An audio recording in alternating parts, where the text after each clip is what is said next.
আসসালামু আলাইকুম রহমতুল্লাহ।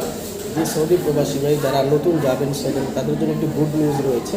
আজকে সৌদি অ্যাম্বাসি কার্যক্রম শুরু করেছে এবং আজকে যাদের জমা যে এজেন্সিদের তাদের থেকে 20টা করে পাসপোর্ট আজকে জমা নিয়েছে সৌদি অ্যাম্বাসি এবং আজকে ভিসা হয়েছে।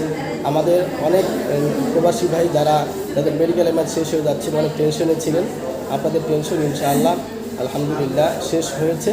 আজকে যেহেতু সৌদি অ্যাম্বাসি ওপেন করেছে, কার্যক্রম শুরু করেছে এবং পাসপোর্ট জমা নিয়েছে এবং ভিসাও হয়েছে। এটা শুধু ওয়ার্কার ভিসায় যারা আছেন, যা ওয়ার্ক ভিসা মানে এজেন্সিতে থেকে পাসপোর্ট জমা নিয়েছে, কাজের ভিসার পাসপোর্টগুলো জমা নিয়েছে এবং ভিজিট ভিসার পাসপোর্টগুলি এখনও জমা নিচ্ছে না।